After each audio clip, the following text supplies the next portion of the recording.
तो दोस्तों मैं गारंटी के साथ बोल रहा हूँ कि इस मूवी का जो किलर है ना, उस पर किसी ने भी सपने में भी नहीं सोचा होगा कि असली किलर ये है। सच में भाई इस मूवी का सस्पेंस तो माइंड ब्लोइंग है। हर एक मोमेंट पर एक नया ट्विस्ट देखने को मिलता है। तो आज मैं ब्लाइंड स्पॉट मूवी को एक्सप्लेन करने वाला हूँ। एंड तक देखना, तुम्हारा दिमाग हिल जाएगा। तो चलिए शुरू करते हैं ना। तो मूवी की स्टार्टिंग में हम एक दिव्या नाम की लड़की को देखते हैं जो अपने बच्चे को गोद में लिए थी और बहुत उदास थी, यानी उसे किसी चीज का टेंशन था। तभी हम उसके पति जयराम को देखते हैं जो घर से बाहर जा रहा था। इस पर दिव्या कहती है कि कहाँ जा रहे हो तुम, जब चाहे आते हो जब चाहे चले जाते हो, मैं भी इस घर में रहती हूँ, तुम्हें कुछ फर्क नहीं पड़ता। हम देखते हैं कि दिव्या बोले जा रही थी बट जयराम चुपचाप उसकी बात को इग्नोर कर रहा था। तभी वह उसे साइकास्टिक का कार्ड देता है कि वह उससे चेकअप करवा ले। दिव्या और भड़क जाती है। वह कहते है कि मैं पागल दिख रही हूँ क्या, तुम्हें क्या लगता है तुम क्या करते हो मुझे नहीं पता क्या। तभी वह उस पर इल्जाम लगाते हुए बोलती है कि तुम बाहर जाकर लड़की से मिलते हो ना, मुझे सब कुछ पता है। वहीं ये सब बात घर की दाई सुन रही थी, उससे रहा नहीं जाता।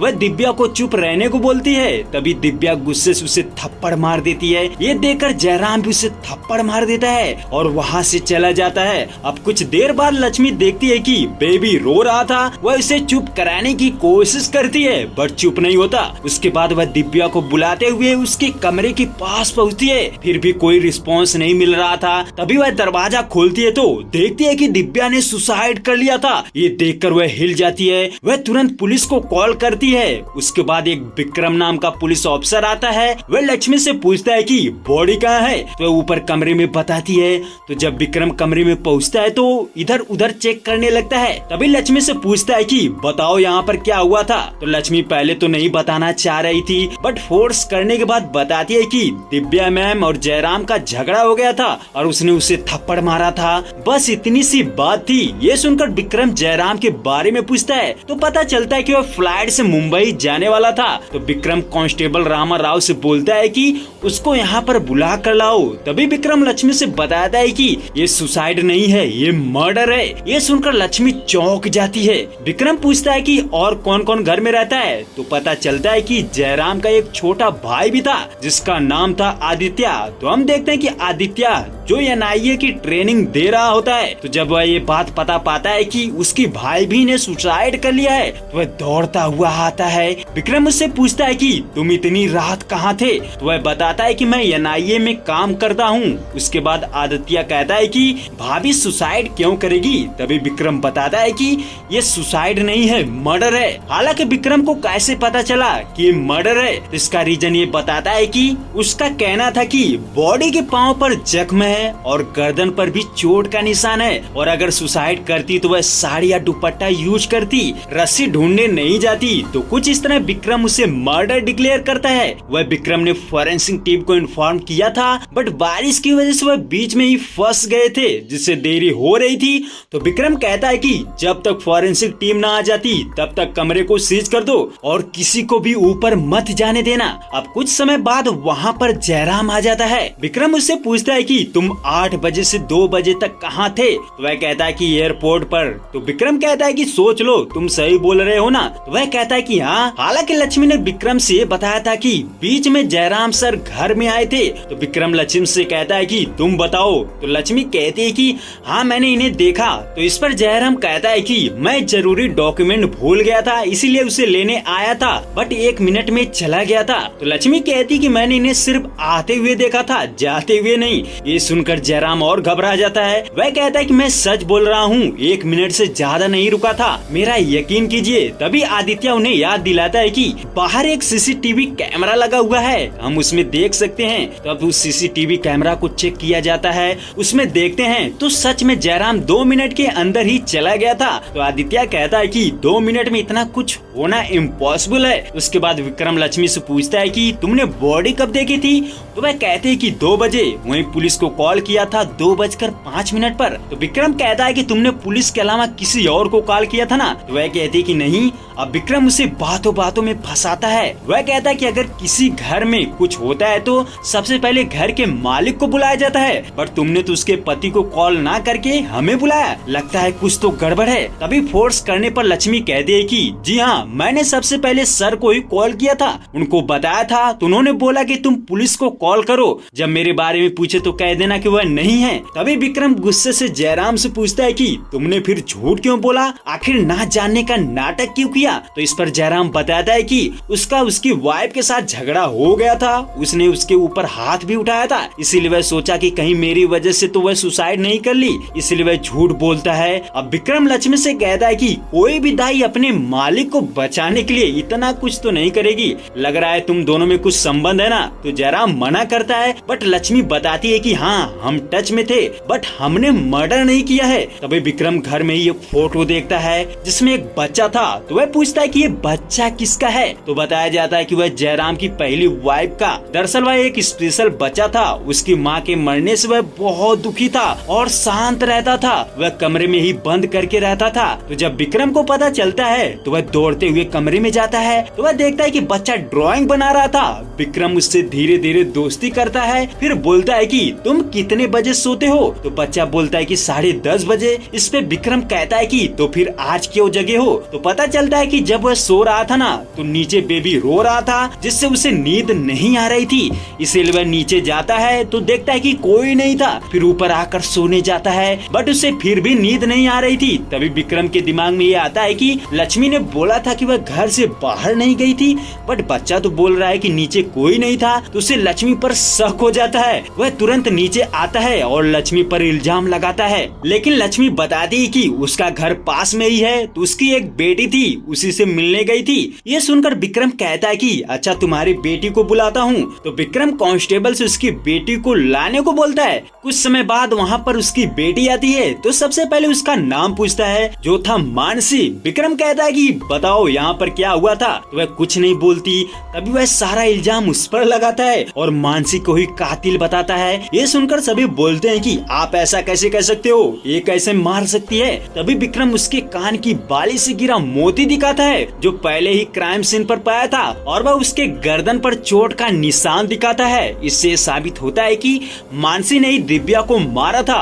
विक्रम मानसी से कहता है कि जब सारा इल्जाम तुम पर लगेगा तो तुम्हारी माँ तुम्हें बचाने के चक्कर में खुद को कातिल बताएगी। दुनिया की कोई भी माँ हो वह ऐसा ही करेगी। तभी लक्ष्मी कहती है कि सर, उसने कुछ नहीं किया है, मैंने किया है। यानी जैसा विक्रम ने बोला था ना, वैसा ही होता है। हालांकि विक्रम को पता था कि मर्डर मानसी नहीं किया है। वह उससे कहता है कि यहाँ क्या हुआ था, तुम सारी सच्चाई बताओ। अगर तुम पकड़ी गई तो कुछ दिनों में छूट जाओगी, पर तुम्हारी माँ पकड़ी गई तो जीवन भर नहीं छूट पाएगी। अब इसी डर से मानसी सारी सच्चाई बताती है। उसका कहना था कि जब उसकी माँ रात को घर आई थी ना, तो वह मानसी से बोलती है कि जा बेबी हाल में अकेला रो रहा होगा, मैं कुछ देर में आती हूँ। तो मानसी अपनी माँ के कहने पर हवेली जाती है। वह जब वहाँ पर जाती है तो उसे दिव्या बुलाती है। उसके कमरे में ग्लास टूटा हुआ था, तो मानसी उसे ही उठा रही थी। इतने में दिव्या उसे लात मारते हुए कहती है कि तुम लोगों को देखती हूँ तो मुझे घिन आती है, कैसे गरीब लोगों से पाला पड़ा है, ये यहाँ से जाते भी नहीं है, यानी बहुत भला बुरा कहती है।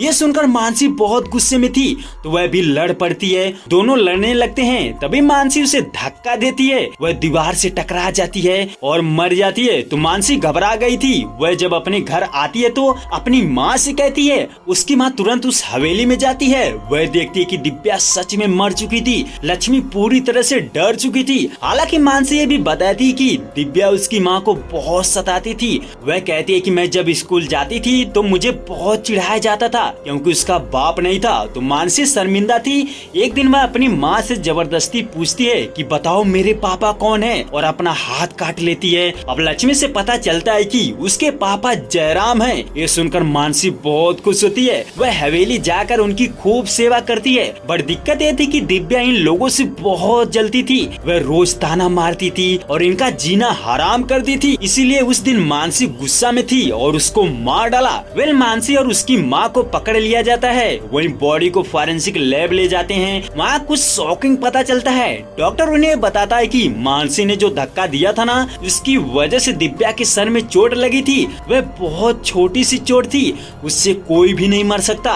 वह बताता है कि दिव्या की बॉडी में टॉक्सिक एलिमेंट पाया गया है, यानी उसे किसी ने जहर दिया था जिसकी वजह से उसकी मौत हो गई। ये सुनकर विक्रम और हैरान हो जाता है। वह एक बार फिर क्राइम सीन पर पहुंचता है। वहाँ जयराम से कहता है कि दिव्या को मानसी ने नहीं मारा, उसे किसी ने जहर दिया था। विक्रम जैसे ही जहर का नाम लेता है ना, विनोद डर कर कमरे की तरफ भागता है। सभी हैरान थे कि ये कमरे में क्यों जा रहा है और वहाँ पर छुप जाता है। तभी जयराम उसे बाहर आने को बोलता है, बट वह डरा हुआ था, वह बाहर नहीं आता। इधर विक्रम अलमारी चेक कर रहा था, तभी वह कहता है कि मेरी माँ ने मुझसे कहा था कि इंसान अपनी सबसे कीमती चीज दुनिया की नजरों से छुपा कर रखता है। इतने में उसे तस्वीर के पीछे से अलमारी की मिलती है। वह जब अलमारी खोलता है ना, तो देखता है कि एक दवाई थी। उस दवाई को कंफर्म करने के लिए वह जयराम को पीने को बोलता है। जयराम जैसे उसे पीने वाला था, तभी विनोद उसे नीचे गिरा देता है। वह कहता है कि ये जहर है। वेलब वह सारी सच्चाई बताता है। वह कहता है कि मेरी माँ बहुत अच्छी थी,